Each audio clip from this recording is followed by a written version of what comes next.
जय हिंद सभी को। आइए चौहान सिविल सर्विस क्लास में आप सभी का स्वागत है। और आज चौहान सर की क्लास में बात होगी 15 अगस्त 1947 के बारे में। थोड़ा सा इसके बारे में आज की चर्चा करेंगे।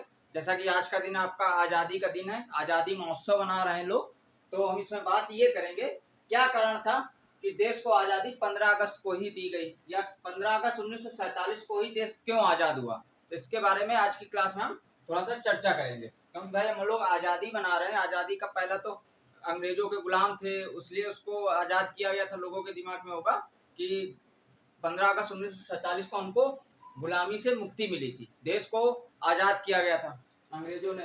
लेकिन इसके पीछे क्या कारण था, कैसे आज़ादी मिली थी, इसके बारे में थोड़ा सा रूपरेखा है, इसके बारे में थोड़ा सा विस्तार से थोड़ा सा जानकारी इसके बारे में लेंगे। जानना जरूरी है कि 15 अगस्त 1947 को ही देश, 15 अगस्त जो है कि 15 अगस्त जो डेट है आपको, 15 अगस्त 1947 इसी डेट में ही क्यों, इस तारीख को ही क्यों आज़ादी मिली थी। तारीख क्यों इस डेट, भाई 16 अगस्त भी हो सकती थी, 20 अगस्त भी हो सकती थी, 25 अगस्त, 24 अगस्त, 22 अगस्त, 1947 की जगह 48 भी हो सकता था, 49 भी हो सकता था। तो इसके बारे में थोड़ा सा पॉइंट है, इस पॉइंट को लेकर थोड़ा सा डिस्कस करेंगे। जो लोग भी इस चैनल में नए हो, चैनल को लाइक करें, शेयर करें, सब्सक्राइब करना मत भूलें, और नोट्स साथ में नोट्स बनाते चलें, पॉइंट को समझे और नोट्स बनाते चलें। तो आइए बात करें कि देश को 15 अगस्त 1947 को ही आज़ाद क्यों किया गया था, क्या कारण था।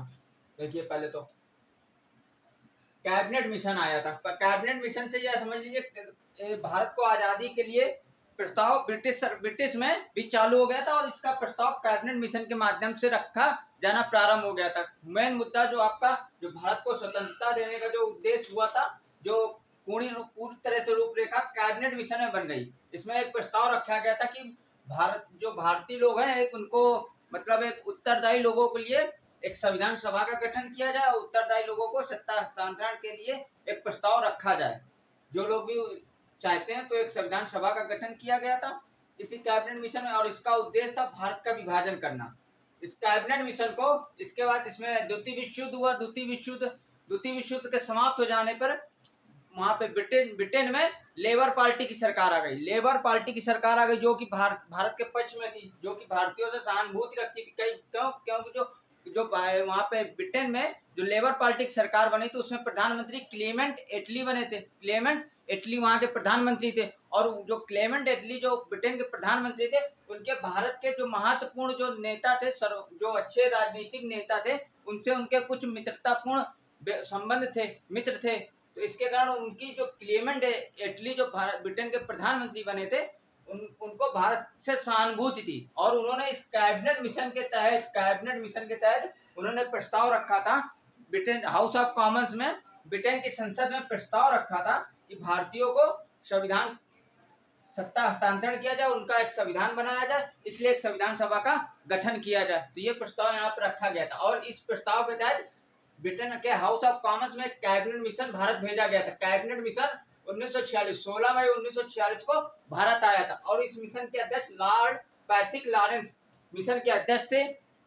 बहुत पॉइंट पूछा जाता है कि कैबिनेट मिशन में कितने सदस्य थे।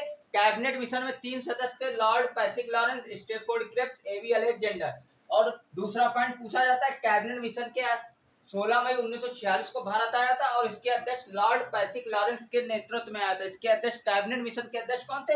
Lord Pethick Lawrence. तो प्रश्न ऐसे इसमें पूछा जाता है कि निम्न में से कौन सा सदस्य कैबिनेट मिशन का सदस्य नहीं था। तो ये 3 सदस्य थे, Lord Pethick Lawrence, Stafford Cripps और एबी अलेक्जेंडर। ये 3 सदस्य कैबिनेट मिशन के सदस्य थे, और इस कैबिनेट मिशन का अध्यक्ष पैथिक लॉरेंस था।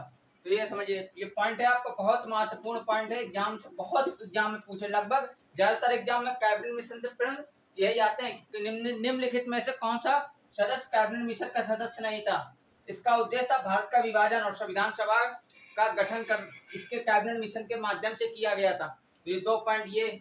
अब बात करते हैं, इसके बाद फिर आपकी इटली बताया, ब्रिटेन में लेबर पार्टी की सत्ता आ गई, और वो वहां के प्रधानमंत्री क्लेमेंट एटली बने। उन्होंने इटली एक घोषणा की, एक प्रस्ताव ब्रिटेन के संसद में एक प्रस्ताव रखा हाउस ऑफ कॉमन्स में, भारतीयों को सत्ता हस्तांतरित करने के उसमें एक रूपरेखा तैयार की, और एक प्रस्ताव ब्रिटेन के हाउस ऑफ कॉमन्स में रखा, संसद में रखा, जिसको इटली घोषणा के नाम से जाना गया। इटली घोषणा के नाम से जाना गया। 1947 फरवरी 1947 को ये घोषणा, ये प्रस्ताव ब्रिटेन की संसद में, हाउस ऑफ कॉमन में रखा गया। इसमें क्या था, ये एक ऐतिहासिक, ब्रिटेन के प्रधानमंत्री क्लेमेंट एटली ने एक ऐतिहासिक घोषणा की कि जून 1948 से पहले, जून देखिए, जून 1948 से पहले, जून 1948 तय हुई थी, तय तारीख कि जून 1948 से पहले जो भी अंग्रेज या ब्रिटिश लोग हैं, भारत की उत्तरदायी लोगों को, भारत के उत्तरदायी लोगों को सत्ता हस्तांतरित कर दें, उनको पूर्ण स्वतंत्रता दे दें और वहां की जो सत्ता है वो उत्तरदायी लोगों को सौंप कर वापस आ जाए। ये इन्होंने ऐतिहासिक घोषणा की थी। इसके बाद इटली ने इस प्रस्ताव, इस घोषणा को अंजाम देने के लिए जब ये कैबिनेट मिशन आया, तब लॉर्ड वेवेल भारत के वायसराय थे। जब इटली ने घोषणा की, ये प्रस्ताव ब्रिटेन के हाउस ऑफ कॉमन्स में रखा कि जून 1948 से पहले ब्रिटिश के लोग जो भी हैं, अंग्रेज लोग हैं, वो उत्तरदायी, भारत के उत्तरदायी लोगों को, जिनको उत्तरदायी समझे, जो उस लायक समझे, उनको सत्ता हस्तांतरित करके वापस आ जाए। तो इस घोषणा को, इस प्रस्ताव को अंजाम देने के लिए क्लेमेंट एटली ने लॉर्ड वेविल की जगह लॉर्ड माउंटबेटन को वायसराय बनाकर, गवर्नर जनरल, भारत का वायसराय बनाकर भारत भेजा था, वायसराय बनाकर भारत भेजा था। अब यहाँ पे एक पॉइंट समझिएगा, जब लॉर्ड वेविल की जगह किसको भारत का वायसराय बना के भेजा, लॉर्ड माउंटबेटन को। लेकिन लॉर्ड वेविल ने पहले, जब इस कैबिनेट मिशन भारत भेजा गया था, तो इसको भी भारत को, इसे, इसका उद्देश्य क्या था, भारत विभाजन का इसका मुख्य उद्देश्य था, संविधान सभा का गठन करना था।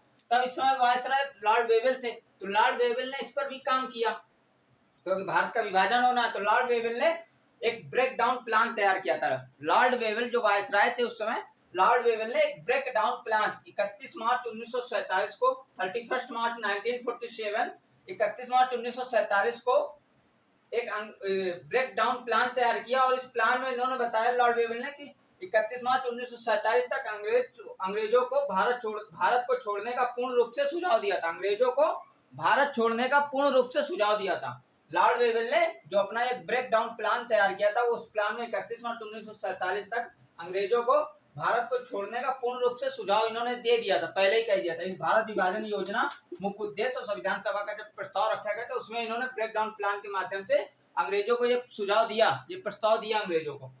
इसके बाद फिर लॉर्ड माउंटबेटन भारत में आ गए, क्योंकि इटली ने ऐतिहासिक घोषणा ब्रिटेन के संसद के हाउस ऑफ कॉमन्स में ऐतिहासिक ये घोषणा कर दी थी, प्रस्ताव रख दिया था कि सत्ता हस्तांतरित करके वापस आ जाएं उत्तरदायी लोगों को। इस क्रम में लॉर्ड माउंटबेटन को भारत का वायसराय बनाकर भेजा गया। इसके बाद लॉर्ड लुई माउंटबेटन 3 जून 1947 को भारत आते हैं, और इस लॉर्ड लुई माउंटबेटन योजना, 3 जून योजना, इसको बाल्कन प्लान भी नाम से भी जाना जाता है। और ये लॉर्ड लुई माउंटबेटन भारत के 34वें और अंतिम वायसराय या गवर्नर जनरल, जो कह लो वायसराय या गवर्नर जनरल थे। 3 जून 1947 का इनका उद्देश्य था भारत को शीघ्र ही पूर्ण रूप से स्वतंत्रता देना था, शीघ्र ही इसका उनका उद्देश्य था। इनको इस उद्देश्य से भेजा गया था कि शीघ्र ही भारत को पूर्ण रूप से स्वतंत्रता देना था, पूर्ण रूप से स्वतंत्रता देना था, आजादी देना था।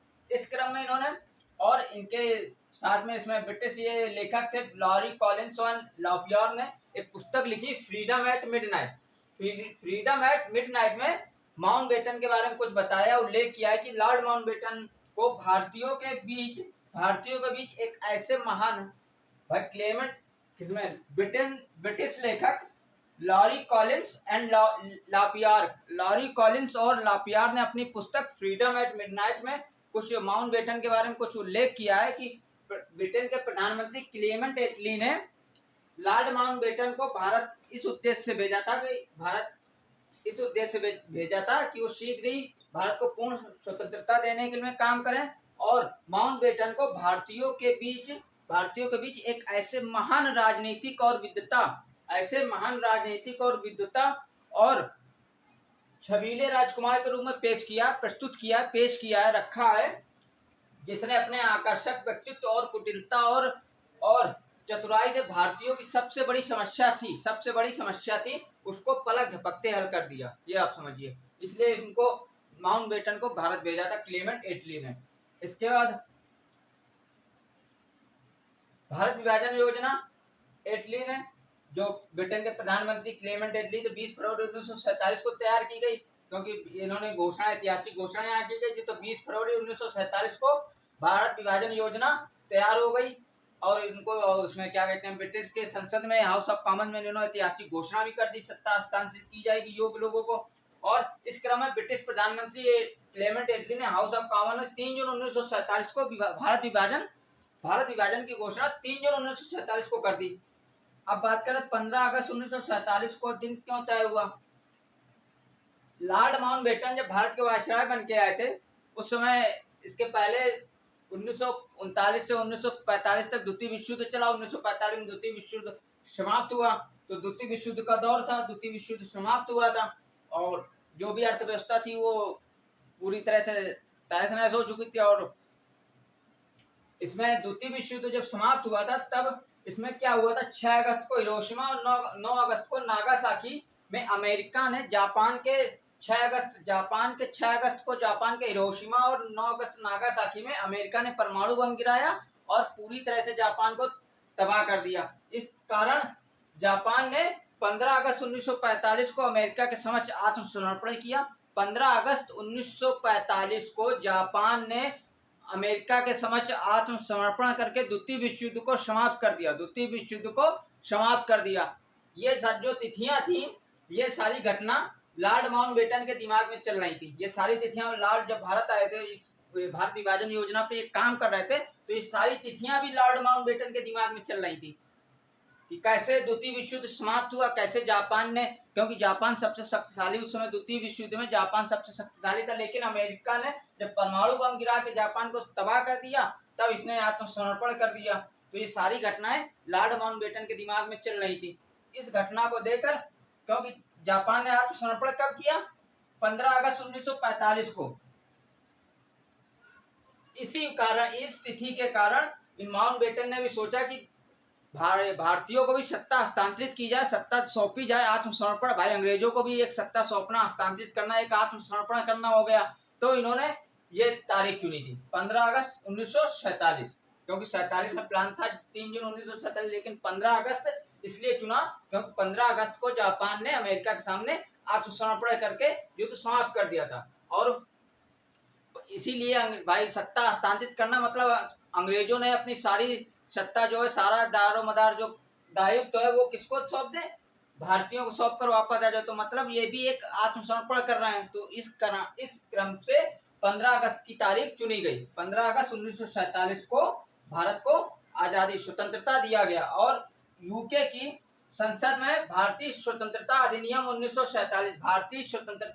1947 रखा गया और जिसे 18 जुलाई 1947 को शाही स्वीकृति मिली और 15 अगस्त 1947 को प्रभावी हो गया। भारत और पाकिस्तान, दो भारत विभाजन योजना जो थी ये प्रभावी हो गई और भारत और पाकिस्तान दो नए प्रांत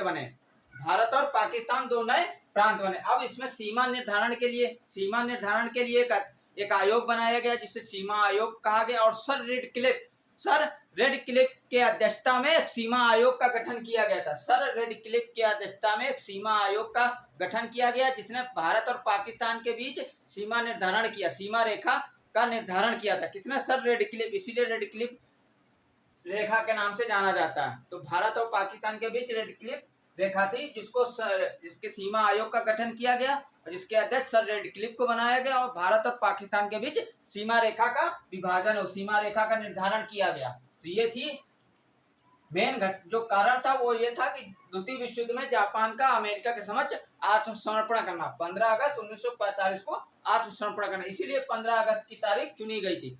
देश को, भारत को 15 अगस्त को 1947, तो प्लान था 3 जून 1947 आया था, लेकिन 15 अगस्त की तारीख इसीलिए चुनी गई क्योंकि लॉर्ड माउंटबेटन के दिमाग में सारी तिथियां घूम रही थी। तो 15 अगस्त को जापान ने आत्मसमर्पण किया था, तो यही 15 अगस्त को अंग्रेज भी भारतीयों के समक्ष आत्मसमर्पण करके वहां की सत्ता को सौंप कर वापस ब्रिटेन आ जाएंगे। तो यह था 15 अगस्त 1947 को ही देश क्यों आजाद हुआ। जय हिंद सभी को।